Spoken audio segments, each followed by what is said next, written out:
Bakıda bir qrup şəxs TikTok sosial şəbəkəsində yayımlanan reklamların qurbanı olub. Belə ki, Tərlan və Mira adında blogerlər Daşqın Əmlak adında bir profili reklam ediblər və onların faizsiz kredit verdiklərini və bununla da ev almaq imkanı olduqlarını bildiriblər. Və bir qrup şəxs də buna aldanaraq həmin Daşqın Əmlak profili ilə əlaqə saxlayıb, bunlarla görüşüb. Bəziləri notarial qaydada, bəziləri isə qeyri-rəsmi qaydada əlbəəl şəkildə ilkin ödəniş edərək, bəzilərində 2000-dən başlayır, 5000, 6000, 7000 və hətta 30-40 min ödəniş edənlər də var ki, ödəniş ediblər və onlara bir ay müddət verilib ki, bir aydan sonra onlara pul veriləcək və onlar da hətta gedib əvvəlcədən istədikləri evlərlə behləşiblər və həmin evləri hətta alanlar belə var. Lakin bir ay olub, 2 ay, 3 ay, 4 ay, 5 ay, lakin yenə də daşqından xəbər yoxdur. İnandıq, əlimizlə pul verdik, dilinlə də kağız verdik. O 8000 depozit götürür, 50.000 elə bil ki, 50.000-ə qol çəkdim ki, o çəkdi verdi ki, 50.000 pul götürəcəm. Ki, onu tutulmağını istəmirik. Sadəcə gəlsin, bizim hissə-hissə də olsa bizim pullar qaysın. Ödənişi eləyəndə notarial qaydada eləmisiniz, yoxsa əlbəəl vermisiniz? Əl vermişəm, amma sübutlar var, ondan sonra yazılı, kağıza yazılıb. Nə vaxt pul vermişsin, ayın neçəsi? Noyabrın 13-ü. Kredit verəcəkdi. Bəs nə vaxt verəcəkdi? Dedi fevralda da yığdım. Özüm hətta ofisə neçə dəfələrlə gedib gəlmişəm. Deyir, narahat olma, veriləcək siyahı, 3 dənə belə siyahı çıxardılıb. Bəs hissə veriləcək, narahat olma. Siz Daşqın Əmlaka nə qədər ödəniş eləmisiniz? 12.000. Nə vaxt olub bu? Ödənişi nə vaxt eləmisiniz? Fevral ayının 14-ü. Əlbəəl yoxsa notarial qaydada? Əlbəəl.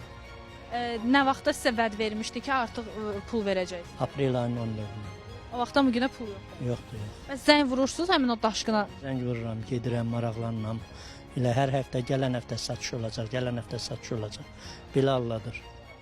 Tanınmış blogerlərimizi, Mirini, Tərlanın reklam elədikləri Daşqın Əmlak şirkətini, yəni belə görmüşəm. Yoldaşım gəlib gedib, gördük ki, həqiqətən də ora çox insanlar gəlir. 8000 pul vermişik, ki, evdə tapmışam, beh də vermişik, bunlar hamısı batıb gedibdi.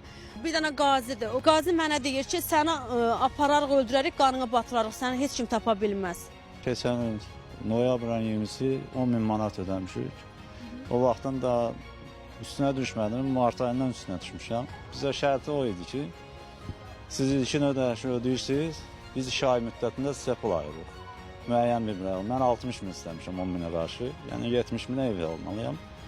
Yəni belə anladım, mənə dekabrın axırına söz vermişdi. Daşqından əlaqə saxlamağa çalışırlar, onun ofisinə getməyə çalışırlar, lakin Daşqın ortalıqda yoxdur.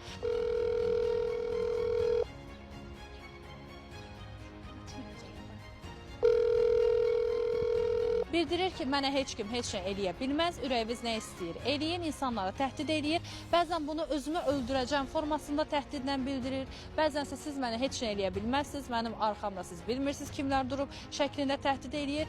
Hal-hazırda vətəndaşların şikayəti bundan ibarətdir ki, verdikləri pulları, yəni Daşqın Əmlaka verilən pulları geri almaq istəyirlər. Hər hansı bir kompensasiya və yaxud digər bir tələbləri yoxdur. Hətta evlərə verilən behlərin batmasını nəzərə alsaq belə, o behləri istəmirlər. Sadəcə olaraq Daşqına verilən pulları geri istəyirlər, lakin yenə də qeyd etdiyimiz kimi Daşqın ortada yoxdur və zənglərə cavab vermir.